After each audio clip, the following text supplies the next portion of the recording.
And we are back for a second edition with my client, Tara. Thank you so much for being here again with me today on the podcast. It's been so long since we last spoke. I know. I feel like we could talk all day. I think we totally could. We totally could. So if you didn't hear the previous episode where I had Tara on, make sure that you listen to that. There will be links in the description below. And we're kind of just going to pick up here where we left off. And we were talking previously about Tara had hired my services for the designer on call. This is going back in 2016. Mm-hmm. And she was in the thick of it with the renovations and wasn't living in the house yet and driving back and forth and a little one. So it was all very hairy, scary, a lot going on. And then Tara hired me. And if you listen to that other episode, you'll find out a little bit more about her search for a designer and what you were looking for and how you came upon to find me. But I think really let's kind of dive into a little more about what I was helping you with, some of the specifics of the project, which was really to help you. You had a contractor, so you had your own contractor. Mm-hmm. First of all, welcome again. Thank you. Welcome. I did say that right? Okay. Stacey's like, yeah, you did. So we had your contractor, mm-hmm. and he had his trade. So he was overseeing the project. He was overseeing it, and I was brought in to help with making those decisions. Because again, Tara at White Linen Lifestyle has a great eye for design. So you knew what you were after. As you said before, it was kind of trying to mix the old and the new and get that updated look. And the trades and the contractors. And the trades and everybody. So it was all really kicking off. Yep. So some of the specifics were like you had, I would come and you would have some countertop samples. Yes. And I would bring, the grout and some backsplash ideas, mm-hmm. and my paint boards and that sort of thing. So we were really looking at, each room at a time, obviously depending on what the pressure that you were under from the contractor, right? Yeah. So it wasn't like you had me from the start. It wasn't like something that, you kind of like, okay, I have someone from the start. Right. So it didn't quite When it got work. complicated, I was like, I need to call That's someone. Right. That's right. That's right. This is a lot. Yeah. The drive is slowly starting to age me. So that's right. Yeah. It's a lot to consider, a lot to do. So that's really, I just wanted to bring people up to speed with some of the things that I was helping you with in the ensuite. We decided to keep the tile that was there on the floor. We actually changed the tiling on suite, but we kept the kitchen tile. Oh, it was a kitchen tile. Which to this day is still, I really wish. There are a few things I would have done differently. That tile caused us a few problems in the kitchen. If you recall, that's why it was so tough to pick the countertop. Yes. I know exactly, like the CLAIRE marble, I knew what you wanted, but we couldn't give it to you because of the tile. Because of the tiles. That's right. Because the tile. And it's funny. Here's the warm other tones, thing. yes. The best thing about a designer too is that you've been through it. Mm-hmm. So you have your education background, you've worked with many clients, and you can pick up on things just from lessons learned. And that's what a homeowner doesn't have. Right. So even now I'm noticing how much we back onto green space. Yes, that green space plays such a huge role in our house. When the sun goes down and the lights are on, my kitchen, if you recall, our cabinets aren't a true white. Right. They're not a true beige. It's a beautiful color when the lights are on and the green isn't impacting it. Now, in middle of the afternoon, when the green is really coming through the windows, the cupboards are even more golden, which is just like, And so the floor was a problem. And that's why I'm like, I know what I want for the countertop, but I have to work with the floor. That's right. In retrospect, I keep saying to my husband, why didn't we just take a sledgehammer and get rid of all those tiles? And we didn't get rid of the tiles because it was laid underneath the island.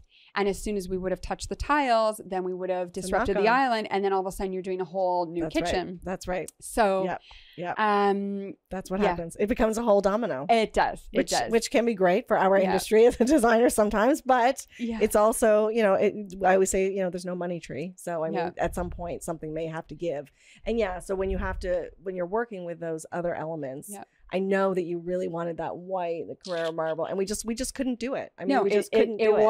It wasn't going to work. So in the kitchen, it was the paint, the countertop, and the backsplash. At least the backsplash, I got that white, which I still love. And then in the ensuite, the floor, I definitely need a little bit of help just narrowing it down because I didn't want to go too modern, or else it would have made my favorite ugly-ish tile look even worse. And then you helped me a lot with the shower. If you recall, I kept saying to the contractor, I need a drawing, like I need specs. I need to know exactly what the shower is going to look like.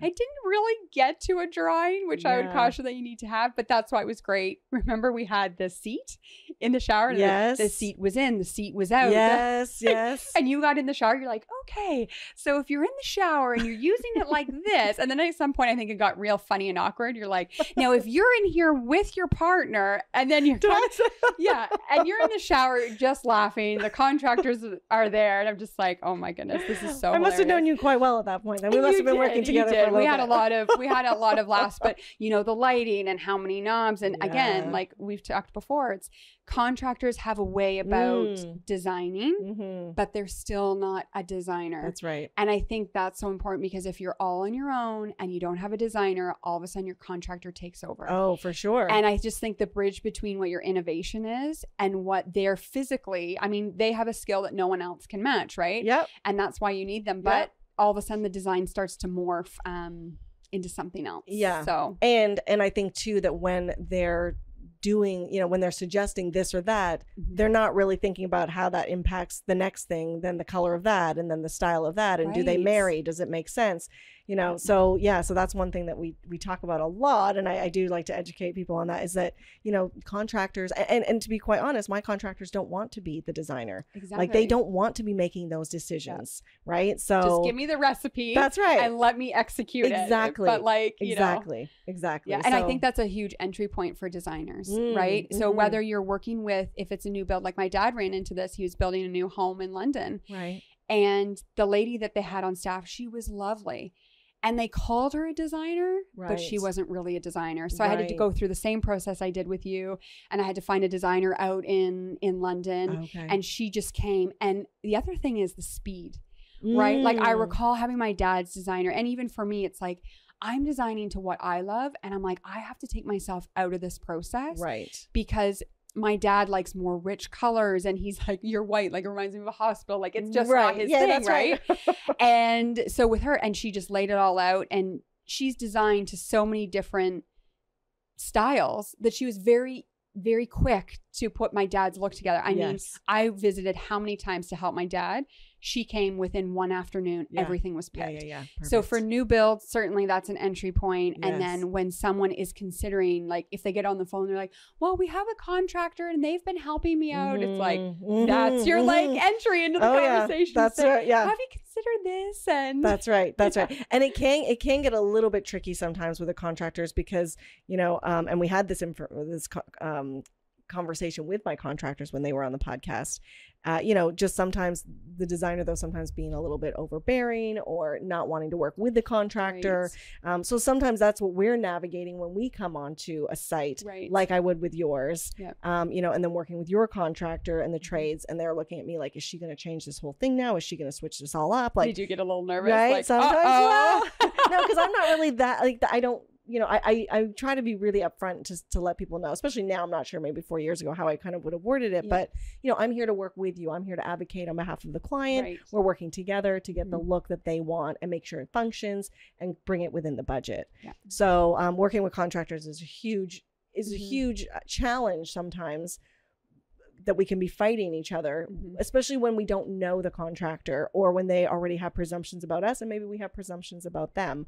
But at the end of the day, I always want to work with the client. So it is a very interesting point, because we do get into situations where we're brought in a little bit later, you know, and there's some things we can't undo. So we're trying to do the best with what we can with what's already there. And anyway, so it's there's lots of different ways that the relationships can come about. I want to ask Tara, so let's talk about the investment. Let's talk about the money. Let's talk about, you know, how did you feel in terms of the investment that you made, you know, when for my services, because we didn't. There was nothing that you purchased from me other than my services, right? Right. So how did you feel about that sort of situation? Like just the whole process of that, like, oh guys, what's it going to cost? Like, did you have any, preconceived ideas or of what the cost might be or what to expect on that realm? You know, the money part is interesting, because as a client, you're a bit overwhelmed. There's a lot of money going out. Mm-hmm. And, you know, my contractor, he was so lovely. And I remember him saying, like, Tara, when you think of ideas in your mind, think about it in the thousands. We're not working in hundreds, it's thousands. And one thing you quickly learn is that one idea of like, I'd really like to change this. It's like, well, then you need to change this and this and this. So when it comes to the designer, I think what's so important is being, as much as you're open with your ideas and your creativity, it's reminding the client throughout the process their value. And because it does feel like a lot. Yeah. Because for some people, you're like, oh, shoot, I could be saving this money and I could be doing this all by myself. Yeah. And I could put it into the furniture, right? Exactly. Yes. It's just a reminder of the value. And I think at the onset, I think when you have that first conversation, whether it's in person or on the phone, giving some examples, like, you know, the average homeowner doesn't know, like, when I pick a grout color or a sealer that goes around, say, where the counter bridges to the wall, do you match that color to the wall? So if your wall is white, or do you match it to the counter, right? Like the average person wouldn't maybe know what they should be doing. So I think it's just, as much as you paint the world about what the big design delivery will be, it'll be all the little things too. And I think sharing, like, along the way with them, some of the things that you've learned, like you have many learnings about undertones and all of that. So all of a sudden you're like, how can I live without a designer? Yes. Because like undertones, I didn't even think about undertones and paint colors and what it's going to pull from and all of that. So I think that showcasing the value puts everyone at ease when they're paying the bills. Especially like to be very honest and transparent, especially for a designer, because again, it's like you have to have a contractor, you have to have an electrician, a plumber, you know. But some people may say, I don't technically have to have a designer. I can do it on my own. Yes. So I think that's really important. Yes. Yeah. And that, for sure, that was a great point, because you need those other people. But sometimes the designer may not be needed as such. And then I know sometimes people can think, well, I could put that money into, you know, a new sofa, or and I've hired the designer. But, you know, just like one mistake, like one little mistake on a kitchen, or mistakes. Right. And like it's those items that, like I always say, the items that can't be easily replaced.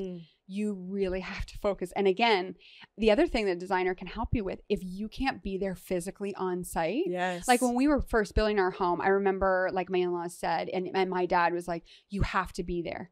You want to just sit back and trust. And you have to trust to a certain degree. Like you don't want to be micromanaging or sitting on top of the contractors, the designer, but you do have to be involved. And being in Ottawa, we had a big problem with our kitchen counters. And I remember I walked in and I looked at the counters and I had a little freak out, and then I just left the house. I left the house and drove to a parking lot because I was so upset about the counters. There were flaws in the counters. Yes, I remember. And if I would have been there on site, I would have never let them lay it. And I think sometimes a designer too, like, we had so many things that went well, but I had a vision of who our installer would have been, the fabricator for the countertops. I didn't go with who was like in my heart and in my gut. And in the end, you know, not to use bad language, but we got screwed. Right.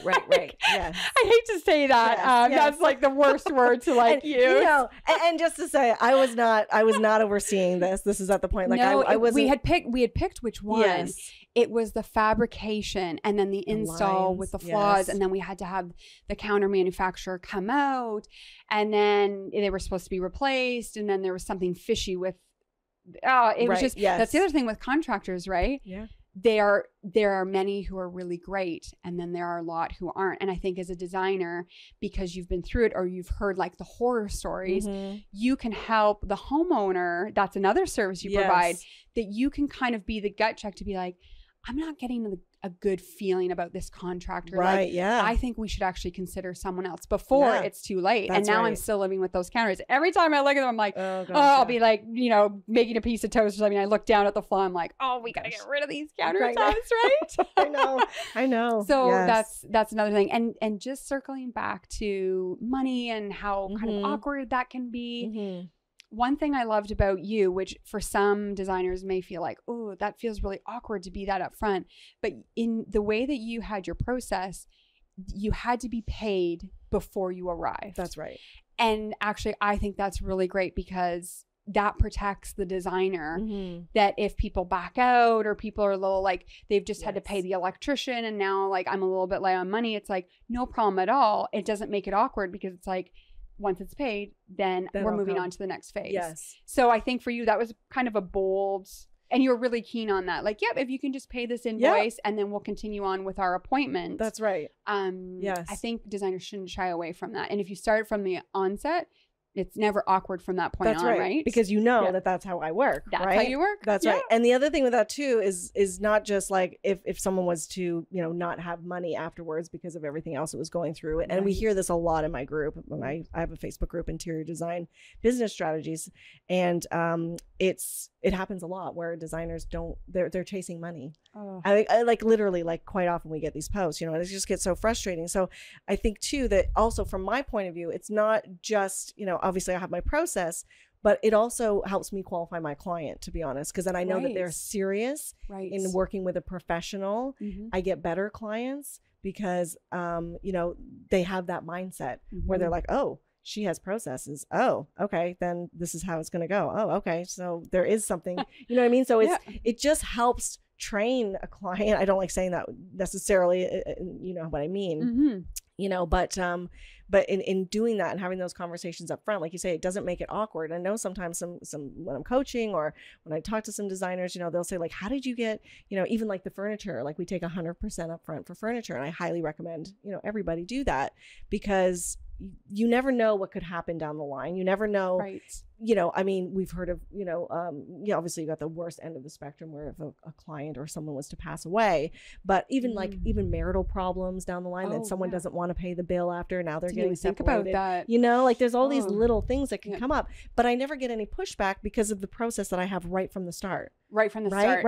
You set the standard for how you'll work together. Yeah. And then every time you ask for the invoice, it's like, yep, I know that the invoice gets paid and then I see. That's right. And then I see her. So good. I think, and it just adds value to your expertise. Yes. It makes me feel like I'm working with someone who is real, like top notch because not messing around. That's right. And we need to book you in the calendar. So if I know that you're serious, then I'm like, okay, well, I can't take any more clients for the next 2 weeks or 2 months because now I've got these 5 clients booked and paid, sort of thing. So good. Okay. Good point. I like that. Okay. What else? Is there anything specific that you wanted to mention? I know that we've got a few questions that people asked in my group, which we can touch on, but was there anything? I know Tara brought notes. She's so organized. I brought some notes. Yeah. I think we covered a lot of them, but I think the number one thing, it's like, do I choose a designer or do I forgo a designer? And I think in terms of time, in terms of learnings, like, and I think every designer would say that something along the way, like I love Sarah Baumler, like I love following her. Right. And I feel like when you see her on TV, she actually shows like real emotion when she's frustrated or like irritated or what have you. I think she does. And I think everyone, you're not going to have one full design that is ever going to be perfect. Right. But if you've seen clients or if you walked in someone's house and you've seen 5 clients that someone's told them to do this and you're like, it's been a mistake every time. You save on the learnings, you save on time. You know, a couple things that we learned along the way to remind clients about, like I always say, I said this to my brother-in-law first. I said, if you have something that you're really drawn to, like something that it's just like, this countertop, I will go to the end of earth to pick this. Like share that with the designer or have the designer, you know, ask your client to say, is there something you're really married to? Like if there's only one thing we have to put in this house, it has to be that. And then you kind of work around that. Right. The other thing is appliances. So how many times do people design their homes and all of a sudden the hole has been created, the space has been created, and then you walk in, you're like, I want this fridge, I want this beautiful stove, and it's like, sorry, actually, you're only selecting from these items because that's the size of a hole. And we've talked already a little bit about, like for new builds, when you have a designer or a kitchen designer or what have you, they're looking at how all the pieces come together. Yes. They're not looking at all the things like when you go shopping for appliances or, you know, do you have your girlfriends over and you want to have like a wine fridge? Like they're not thinking through the lifestyle part. I think that's a big thing for designers. Yes. Yeah. So basically the value of working with a designer, looking at the whole picture, and there's just so many learnings that you watch the TV shows, you look at the magazines, it's not there, That's right? Another one is standard measurements. So in terms of budget, right? Yeah. The more custom you go, the more expensive it is. Like our shower, we ended up tiling it. And then our contractor was like, you know what would actually be a lot better is if instead of having the tile because you have the grout and it gets dirty and you're, is to put one of the bases in. Right. I don't know what you exactly call that. A pan. It's like the pan like at the bottom of the shower like a beautiful pan. white. Yes. Yeah. And it would still look beautiful with the tiles. But when he did the measurements, he's like, the only problem is your shower bottom is not standard to what the industry is. Right. So you're in between sizes, which means now we need to order a custom one. So I think, again, for the average person and when designers are adding value, these are some of the things like if they're doing their own videos or things to just remind people about the realities. Yes. And the more you can work to industry standards. Yeah. Yes. The better it is, right? Or else it's custom. Well, it's custom. That's right. And which is why sometimes we get hired a lot of times, right? So they can have the custom. Yeah. But that's a good point. So let's kind of go on that for a second in terms of social media. So let's talk about the social media tips. Like I really like to share, I try, and you follow me so you can tell me. Yes. I like to try to share like information that's helpful. Like I posted a video the other day on Instagram on IGTV about what about the grout, and how to choose the grout color. Yes, like, I saw that one with you had the tile and then you were showing the undertones. You're like, this is too cool. This is too right. Like, this is just right. Oh, you watched it. Yes, Yay. I did. So yeah, like those. Like just showing those tips, like do you like seeing that? Like, is that something that you're like, that's helpful? Definitely. Those little things. And right? I think like you have to be realistic when it's something that's your own passion, your own expertise. You kind of have to go like, working in marketing, you have to go to the lowest common denominator. Like we used to say, you have to put all these cautions on the product because there's going to be a cleaning product that someone's going to use on their face. And you think, how can that be? Yeah. How would someone not know that? Yes. But you have to work towards that. Like when I saw your grout video, I love following along and I love doing your quizzes too. Oh, because you're like, oh yeah, that wouldn't work. Oh, for sure, that wouldn't work. And I could see, I'm like, that one's going to be the one that she'll pick. And that's just my passion. Now there could be 15, 20, 30, 100 more people watching that. And they're like, that's the one. It's the cool undertones. So someone's saying, for sure that wouldn't work. Yeah. So I think the more you can share, I think some people get a little bit worried, like on social media, like, am I sharing too much or am I giving away my secrets? And like you said earlier, will they then need to hire me? That's right. Yeah. But it's more like, if she's showing me this, like, yes. I need her to help me with more and more. Like exactly. It's almost like, I hate to say it, but it's showcasing to someone that they almost can't make the decision without you. And that sounds like, it maybe doesn't sound the best, but it's true, right? And you shouldn't, because the errors are costly. That's right. That's right. And to redo it, right? Like, yes. I'm not overly in love with our hardwood. I kind of went with something that was available with the person that was in front of us, but I wish I would have gone with someone else. And like, now it's like, okay, maybe we rip out the hardwood. My husband's looking at me like, or maybe like we could refinish it. And I'm like, but can we refinish it? It's just, those are expensive decisions that it's like, now looking back, I'm like, again, I should have just followed my gut. And hindsight is always, I mean, I'm sure we could all, there's always something that we could say, oh darn. But I think, and the designers too, like it's all about function, but really understanding your client, like what's in your heart, what do you really gravitate towards? And you were very good at that. Like there were a couple samples where you're like, this would look beautiful. And you quickly knew, you're like, but it's not in your heart. Like this design for whatever reason is not what you love. So let's move on. Yes. And that's getting to know. That is definitely part of the getting to know the client. Design. And that's what makes us a good designer, right? Yeah. And that's why I had to pull out of my dad's project, because you're designing to the person, not to what you love. That's right. Right. Yeah.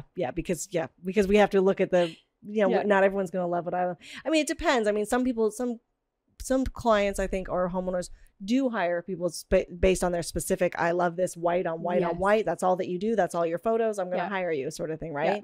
Yeah.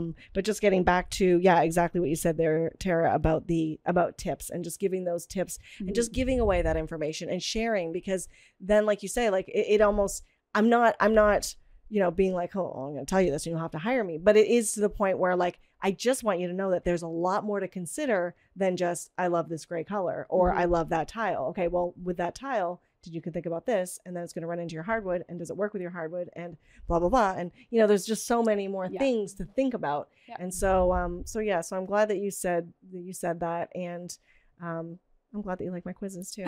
It's like a lot of work. I love those quizzes. I do. Thank you. I love them. Okay, so let's talk about, we kind of joked about this off air. Like, so I haven't worked with you for 4 years. I mean, she's pretty good. Like, she knows her stuff. But, you know, would you hire my services again? I would definitely. For me, kind of like, as I see a next step. So we've been holding off on our living room. You and I had talked a lot about, I think you'd even done some measurements with that nifty tool that you have and all those great things. And we kind of had that space that's just outside of the bedroom where it's like we could put maybe a couple chairs and a table, but we have to be mindful of like the view and the green traffic space, flow and all of that kind of traffic flow. So we're at a stage now, especially with kids, right? I have all these design dreams. And I'm like, dun, dun, dun. And then you have kids and you're like, it's not practical. Like the carpet, I'm ready to pretty much light on fire. Right. But I'm just like, I looked down, I was like, oh, there's been, Noah's gotten sick or something. And then there's milk dripping all over the place. So I think that's something that you have spoken about. I've heard other designers speak about this whole idea of doing a room all at once. And I think it's up to the individual. Like, I think a lot of people, budget just isn't in the cards for folks. And it's like, I think people shouldn't shy away from saying, you know what, I can't do the full room. I just can't afford that. Right. But can I do like an on-call? I want window treatments. So, you know, and I think designers, I know in an ideal world, you do the whole room all at once because everything like layers on top of one another. Well, that's it. And I honestly find that those clients, like when we do the full rooms and we do the big reveal, they're just the happiest. Yeah. And then they just love everything. And then they're like, okay, now when we're ready for the bedroom, that's the next one. Yeah. But I do appreciate that it can't always happen, right? So that's why especially the designers, with those darn kids, right? I'm like, that's right. By the time you have to pay for like soccer and this, that, and everything else, you're just like, oh, heaven on earth, I'm just gonna have to live with that ugly dresser for a lot longer. That's and you know me, like everything I send you, oh, I just have a problem. Like I'll pick out the most expensive item. I'll walk into a store and be like, that thing way across the room, that's the thing I wanted. Like, it's $1 million. Yeah, like $5,000 for the light. You're like, okay, maybe not. Click, click, click, Wayfair. Actually bringing up Wayfair, that's another thing too, right? Like how many people think they can be designers? Oh my gosh. With what's on Wayfair. Like that could be a podcast in itself as well, right? Yes. We do come across that. We come across that. Yeah, you have got Wayfair or you've got different programs now that people can, you know, create a room themselves. And there are some people like you that have that keen eye, that are, you know, have an eye for design, you know, but it's not going to be something that everyone can just do. And the other thing that I find, you know, as you mentioning like Wayfair there, is that sometimes, and we talked about this, I don't know if we talked about it on air or off, but we were talking about like measurements and stuff. So I will have clients that literally I was working with a client once and we were doing her whole basement. And when I came in though, she'd said like, oh, I'd love to, you know, change some stuff in my living room. And I said, well, you know what? The basement renovation is starting in a month. Let's get all of that, you know, we'll get all of that organized. We'll get all your finishes picked. We'll make sure that's done. Then we'll pop back up here in the living room when you're ready. And then we can look at some of these pieces. And in the meantime, I'd come back, you know, like, you know, a month later sort of thing, done to the design or however we were working together. And she had told me, oh, I bought some pieces. And she'd gone and bought a couple of pieces, and it was custom pieces that she had made by like the Amish community, who do amazing work. They do. Yeah, it's amazing. And but the wrong sizes. So she had bought like the coffee table was too low, the side thing was too high. Like, so she hadn't like considered everything. And that's what we look at. We, like, as designers, we are looking at the full picture. And so sometimes when some people say like, oh, it's expensive to hire a designer, I'm actually like, it's actually expensive a lot of times not to hire one, because how many times do you buy things that don't work, don't look good, you never really love, but you don't return it, or it was on sale, and you're not thinking about that full picture, kind of like going back to the contractor, like just picking maybe, asking their advice, and they're just picking things off the cuff, maybe what they've done a million times, but they're not really looking at the full picture of, you know, what needs to be done here, and those little details. So now she had bought this furniture, which was not inexpensive, and then she basically said, well, maybe we'll have to find somewhere else for these and then do upstairs after. But I was like, you just spent like thousands of dollars on these two side tables and coffee table, and they don't go in your space. I was like, why didn't you wait? Just wait for me. You know, it's so hard. It's like you want to do things, know. and you know what? Now you just sparked a memory in my mind. I don't know how I forgot about this, but the kids and all that Yeah, kind of stuff. it's fair. I did have a coffee this morning, Yeah. so I should be on